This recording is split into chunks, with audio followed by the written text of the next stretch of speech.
Hi everyone! Welcome to Artsonia's After School Art Club. Today we have a fun art project from Mrs. Maley, an art teacher from Kentucky.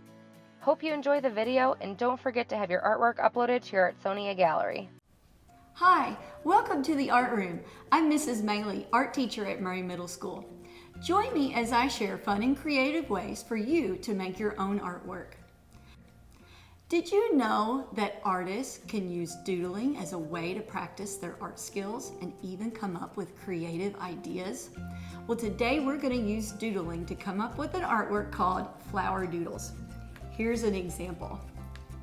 Let's get started.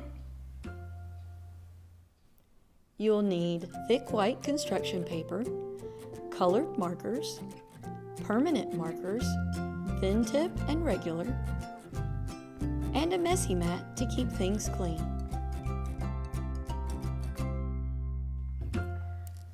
Okay, now that we have our supplies, there's one more option that you have, and that is to go online and search for flower doodle designs.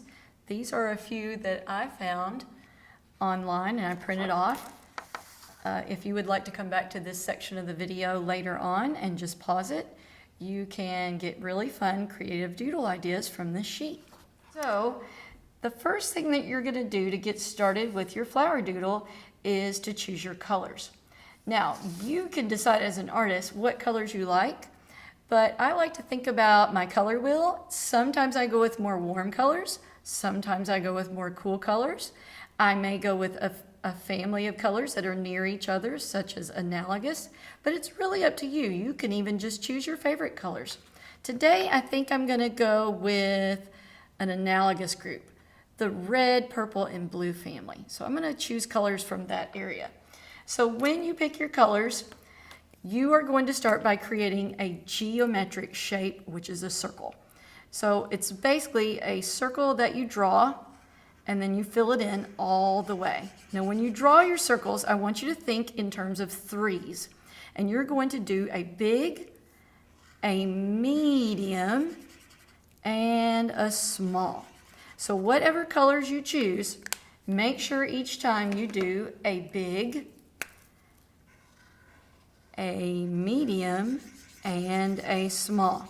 So I'm just going to take a few moments and do this part on my paper.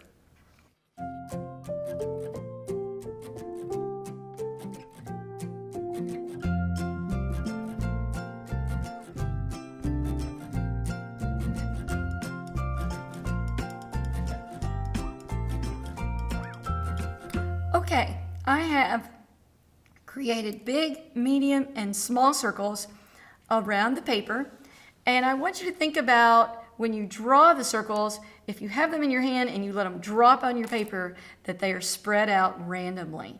This gives a good variety to the circles being placed on the paper. You can even have a few going off the edge if you like. And since we have our messy mat, that's not going to matter. If you draw a few off the edge, that might actually make things a little more interesting. So I'm just going to add a few like that. And there's my small. Okay, remember, big, medium, and small.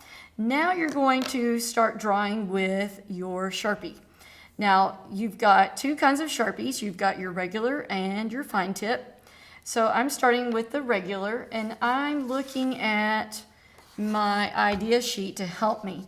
Each one of these little circles are going to become some type of little flower doodle. So you can look at any of the ideas on your paper or come up with some on your own. I kind of like this little design right here, so I'm going to start by drawing this circle shape in the middle and have some lines coming out. Now it doesn't matter if your doodle doesn't look just like my doodle or like any other doodles that you see, it's your very own doodle. Now the circles that we drew in the beginning give little splotches of colors for our doodles to become flowers. So if you draw outside of the color, that's fine. Or if you keep your doodle on the color, that's fine. It doesn't really matter. We just want our doodles to be allowed to grow, just like flowers. Now I'm going to take a moment and draw on my other circles using my regular Sharpie.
Okay, now I have little line doodles all over my dots. Whoops, I just realized I forgot one, so I'm gonna add one more right here.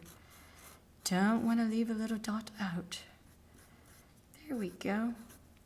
Okay, so now that I have used my regular Sharpie, I'm gonna go to my thin tip and add a few more lines just to give a little bit of variety. So I'm gonna go add some little small details with my fine tip marker.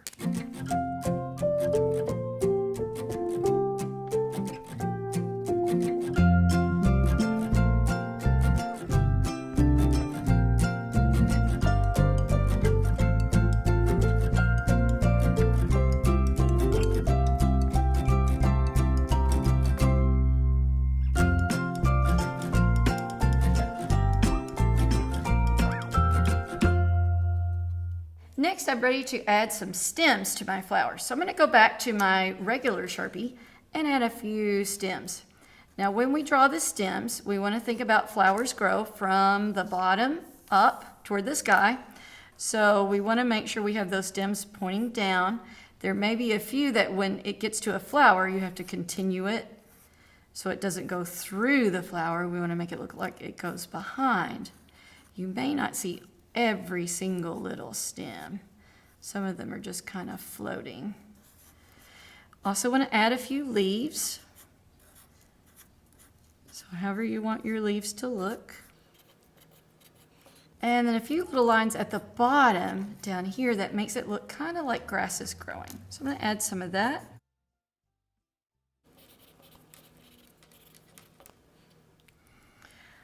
I've turned my paper over and I'm looking at some other little examples of little floral designs. When we first started, we were using geometric circle shapes, and we're really wanting this to grow into a more organic design. And the way we used our Sharpie helped to do that. So I'm gonna add a few more of these with my fine tip.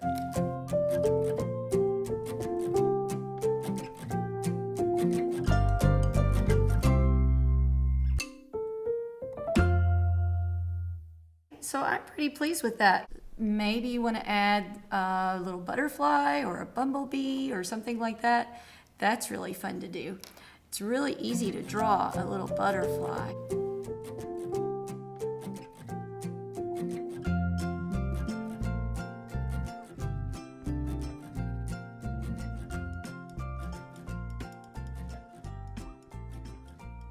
I think I like that. I think my picture's finished. Now remember, when you're drawing, doodling is just meant to be fun and engaging, and just practice your doodling so you become a better artist and have fun with it. Don't worry so much if you think you've messed up, just keep going because you're going to be creating beautiful works of art. I hope you enjoyed creating your beautiful flower doodles today. Remember to always believe in yourself, share your love of art with others, and make the world a more beautiful place. Until next time, this is Miss Maley in the Art Room.